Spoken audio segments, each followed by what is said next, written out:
Hi, I want to talk to you today about DHK 416. Hi everyone, this is Sid from Sovereign Design UK. I have with me behind the camera Dan, also of Sovereign Design UK. And in this episode we are going to talk about some kit setup.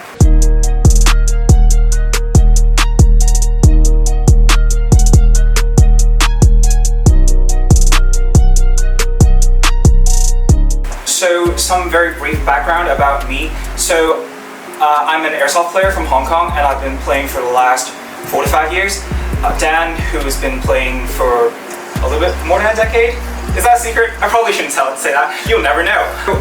Coming from Hong Kong, compared to the UK, we have a much lower variety of game modes and venues in Hong Kong, even though from where we're from, we're very grateful that we have that kind of intensity in Hong Kong. I have to say that the intensity compared to the UK, it's very different.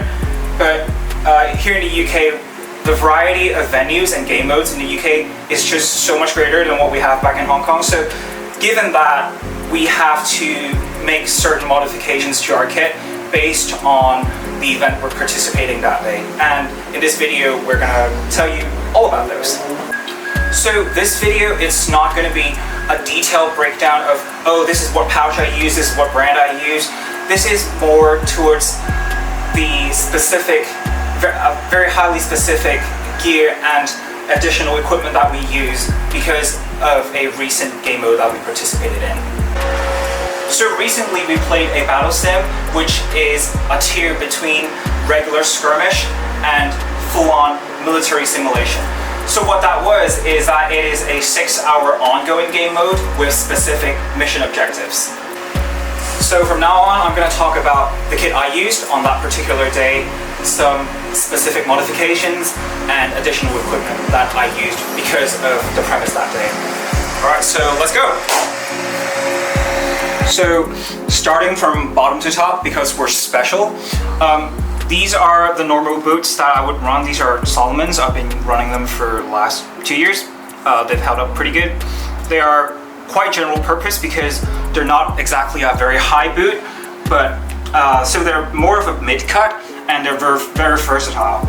And so specifically to what was special that day, because of the outdoor circumstances, our team ended up using gaiters because the weather forecast the day before told us that it would be raining somewhat in the area with their.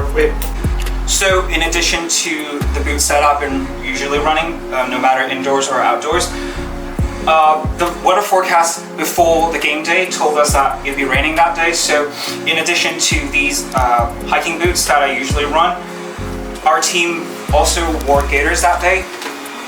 So what these do is they cover from your ankle all the way to your shin, and what these do is that they prevent water and essentially wet mud from entering into these cavities, so they keep your legs dry and clean.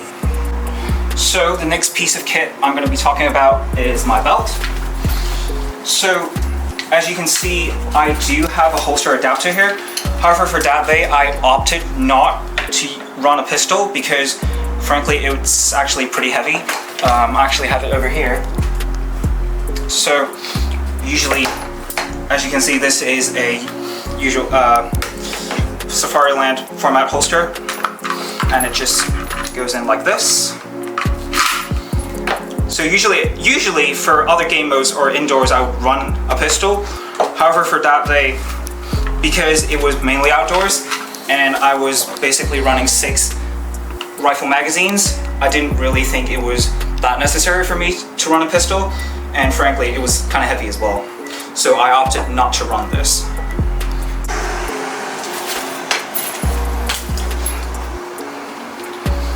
So next to my holster plate is a general purpose pouch, and I have it set up that day for holding smokes.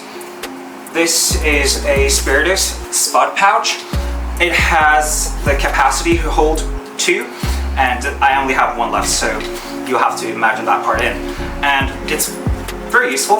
It's kind of big, but it's good enough for that purpose. Next to it is a med pouch.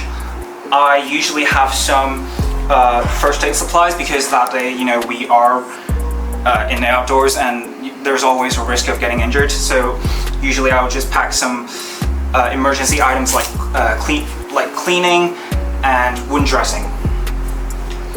Next to that, I have a dump pouch. Not really a lot to explain there. It's a dump pouch. I use it to contain spare magazines. And next to it is a very typical setup. I have one rifle pouch as well as 2 pistol pouches, which I ran empty that day. And this carabiner, it's just for show. So that was for my second line. Now I'm going to talk about my first line. So for my body, I have 2 options essentially. Either it's a plate carrier or a chest rig. I chose not to run a plate carrier that day because frankly it was really hot. Dan, behind camera, he did run a plate carrier that day, so kudos to him. And because I was more well built than him. He is, yeah, he's built like that. Anyway, so apart from just it being honestly quite hot that day, my plate carrier setup, it's not really optimal for the purposes of that day because as you can see, I do have a back panel. However, if you run these sort of setups, you know that you can't really access these items yourself.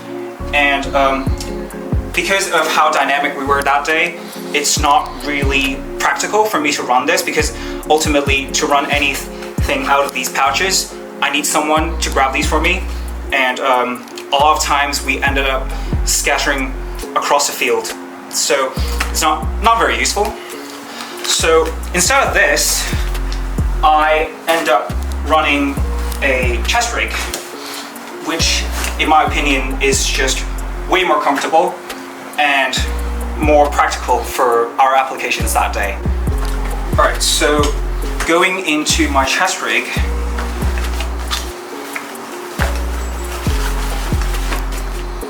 so the base of this is a Spiritus Mark III, and it's basically an amalgamation of different brands because I'm like that.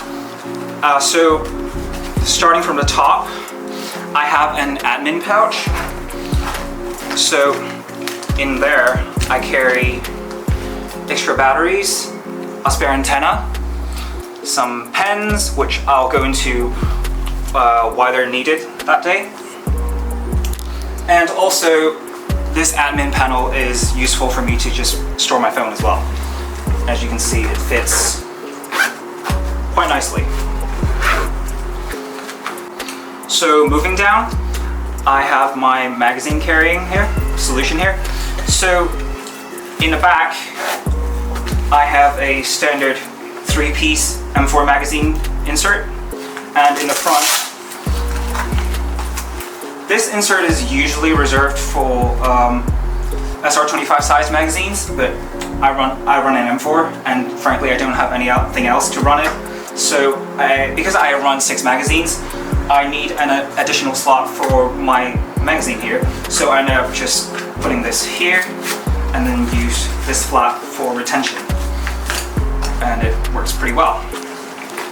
So moving to the sides, as you can see, I have 2 pouches here. So this pouch, I run my radio. So it goes in like this. I'm running a UV5R, by the way. So it basically goes in like this. And I route my PTT cable through these openings here, all the way down here, all the way up to my PTT. And then I have a comms down lead that plugs into here. This pouch I basically ran empty that day because I don't really have anything else here, but I was too lazy to take it off, and frankly, symmetry, yay. And finally down here I have a tourniquet holder. Not really useful. It's more of the LARPing aspect of us, but this is a genuine tourniquet, so in case something really bad happens, I suppose we can use that. And finally, I have a mini dangler here, and I use it to hold flashbangs, which were very useful that day. So for the backpack, I run a Delta Pack. So as you can see, so what actually interesting story is that we basically overprepped the heck out of it for this event, but for what it is, it ended up being quite useful because we were basically mobile for the entire event and we didn't really need to go back to the respawn for resupply because we basically carried everything we needed for the entire game. So for what I carry in the backpack, in this top compartment, I have spare batteries for my gun.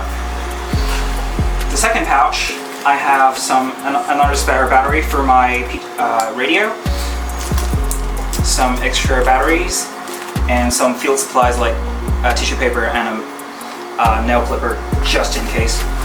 And in the bottom pouch, I have my water bottle.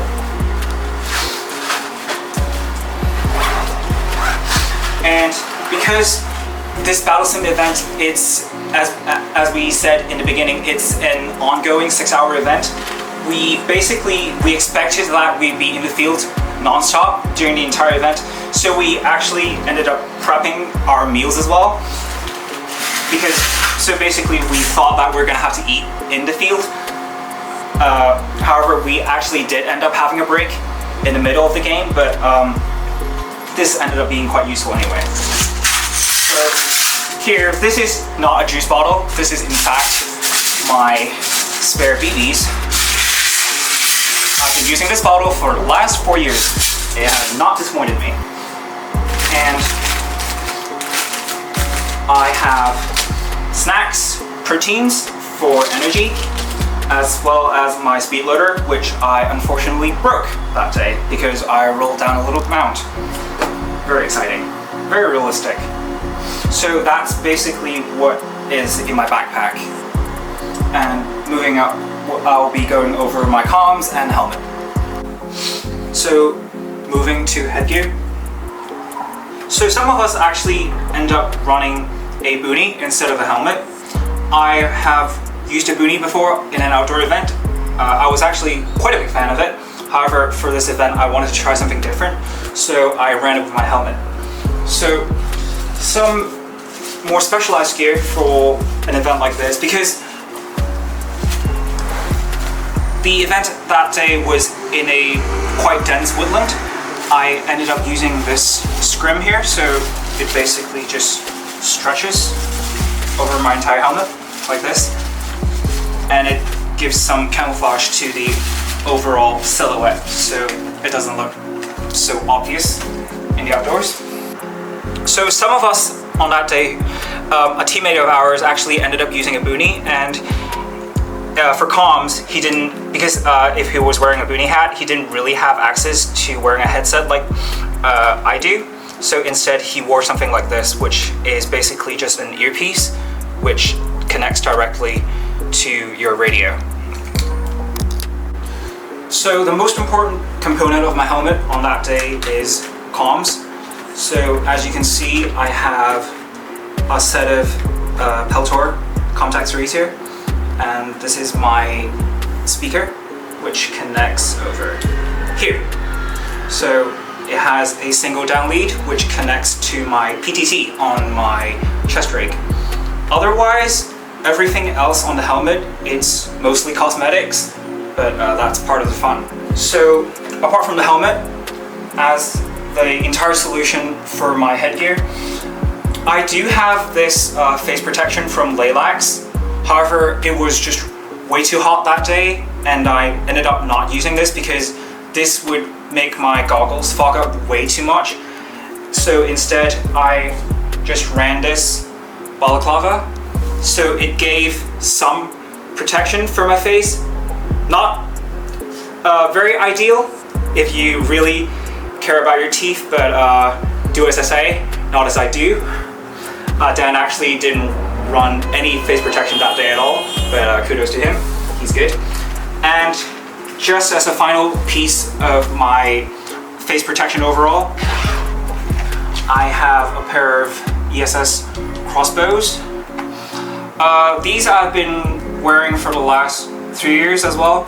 These are very comfortable, very ergonomic.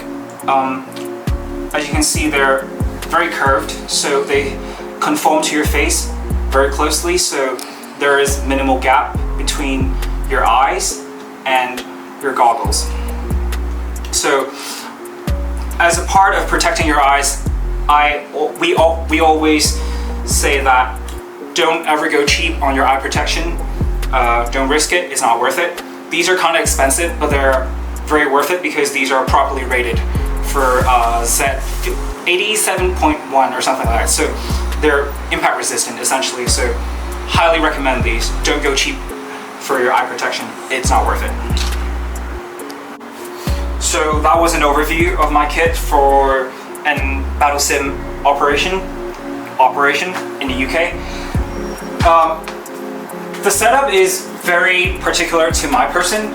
Of course, there are certain principles that you usually follow. So, for example, you wouldn't put your mags for reloading in your back. So, like, there are core principles that are basically universally followed. But as to personal customizations, those are honestly very up to personal preferences and experiences. So, that was my setup. Feel free to reference it or even copy it if you like. Comment below to tell us about your loadout if you've played in battle sim experience before. We'd love to hear that. We'll certainly get back to you. So that was all the kit I used. Next video, we might, probably, maybe, if you guys want, we will be talking about my rifle setup.